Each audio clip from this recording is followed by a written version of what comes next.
हिमाचल प्रदेश में निजी स्कूलों की मनमानी को रोकने के लिए प्रदेश सरकार के द्वारा इस बिल को लागू करने का निर्णय लिया गया है। वहीं इस बिल का निजी स्कूल प्रबंधन के द्वारा विरोध किया जा रहा है।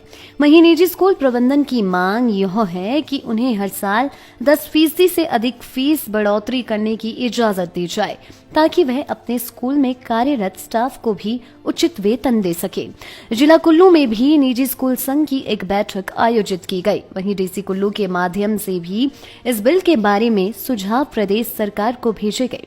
हिमाचल प्रदेश निजी स्कूल एवं चिल्ड्रन वेलफेयर एसोसिएशन की अध्यक्ष वर्षा ठाकुर ने कहा कि यह बिल शिक्षा का गला घोटने का काम करेगा। यह बिल असंवैधानिक है क्योंकि टीएमपी केस में सर्वोच्च न्यायालय में कहा है कि निजी गैर सहायता पर्याप्त स्कूलों की फीस को सरकार नियंत्रित नहीं कर सकती है, जबकि हर स्कूल अपनी सुविधाओं के आधार पर फीस लेता है।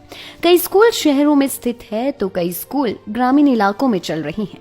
ऐसे में बिना फीस के निजी स्कूल नहीं चल सकते हैं, जबकि स्कूलों के अन्य खर्चे भी हैं, जिसमें नई तकनीकों को लेकर आना, स्कूलों को नया सामान, नई तकनीक से बढ़िया शिक्षा देना इत्यादि शामिल है।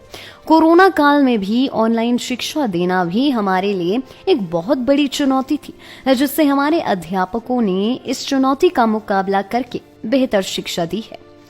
वर्षा ठाकुर ने कहा कि प्रदेश में 2500 से अधिक निजी स्कूल हैं और यहां पर हजारों लोगों को रोजगार भी मिल रहा है। ऐसे में प्रदेश सरकार की इस बिल में संशोधन करे और निजी स्कूलों को भी हर साल 10% फीस बढ़ाने की अनुमति दी जाए। आया है कि जिसपे अगर मैं निजी तौर पर भी देखूं, अगर एक प्रिंसिपल के नाते देखूं, एक ऑनर के नाते देखूं, तो ऐसा लग रहा है कि हमें चारों तरफ से बांध दिया गया है, जकड़ दिया गया है। हम अपने लिए कुछ कर नहीं पा रहे हैं। तो हम ऐसा चाहते हैं कि हम ये नहीं कह रहे कि आप फैसले मत लीजिए। तो मैं तो सरकार से यही अनुरोध करूंगी कि आप फैसले लीजिए, पर जो हमारा हक है, राइट है कोर्ट में जाने का, वो मत छीनिए।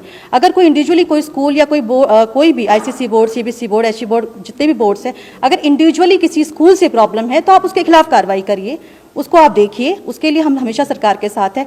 पर इस तरह का फैसला लेना वो बहुत ही गलत है और इस तरह से हमारा जो एजुकेशन सिस्टम है बहुत ही डाउन जाएगा और खासकर जो हमारे प्राइवेट स्कूल्स के एम्प्लॉयज़ हैं उन पर बहुत बुरा असर पड़ेगा, क्योंकि एक तरफ गवर्नमेंट बोलती है कि उनके लिए एक फिक्स स्केल है कि इससे कम हम नहीं दे सकते, तो फिर ये बार क्यों लगाया जा रहा है कि सैलरी हम उससे कम नहीं दे सकते। मान लीजिए आप सपोज टू भी मैं अगर बोलूं कि 8,000 10,000 मिनिमम अगर आप कर देते हैं, मे बी मोर कर देते हैं, तो अगर उस पे है कि आप इससे कम नहीं दे सकते, तो लेकिन ये फीस पर क्यों, कि आप इससे ज़्यादा नहीं ले सकते। हर स्कूल का अपना खर्चा है, अपना इंफ्रास्ट्रक्चर है, अपने सिस्टम से वो काम करते हैं। अगर किसी के पास 4 कमरों का स्कूल है, किसी के पास 50 कमरों का स्कूल है, तो जाहिर है स्ट्रेंथ भी उस तरह से किसी के पास कम है, ज़्यादा है।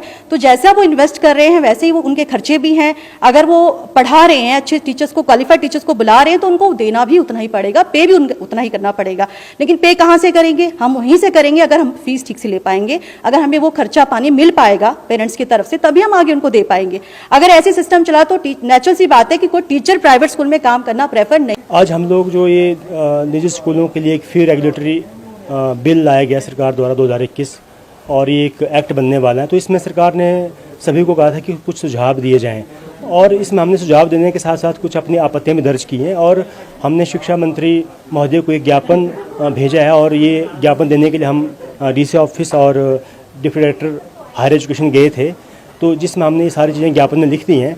जिसमें मुख्य बात तो ये थी कि एक जो फ़ी कैपिंग है 6% की, हम चाहते हैं कि 10% से अधिक हो। और दूसरा ये था कि इसमें ये जब एक्ट बनेगा तो इसमें प्राइवेट स्कूल किसी विवाद के लिए न्यायालय में, सिविल कोर्ट्स में नहीं जा सकते। हम चाहते हैं कि ये हमारा मौलिक अधिकार भी ना छीना जाए, हमें न्यायालय जाने की भी इसमें सुविधा हो। तो इस तरह की चीज़ें जो थी, कुछ हमने और चीज़ें भी जो हमारे सुझाव थे, इन पत्रों में हमने सुझाव देकर सरकार को आज भेजा। लाइव टाइम्स टीवी के लिए कुल्लू से मनीष ठाकुर की रिपोर्ट। हिमाचल की सबसे बड़ी ऑटो डीलरशिप गोयल मोटर्स में नौकरी करने का सुनहरा अवसर। सोलन, शिमला, सिरमौर और किन्नौर में चाहिए sales executive, service executive, field executive, motor mechanic और ड्राइवर। शानदार करियर संभावनाएं व इंडस्ट्री में बेहतरीन सैलरी पैकेज। तो आज ही कॉल करें 9418035372 पर और ईमेल से भेजिए अपना बायोडाटा hr@goilmotor.com पर।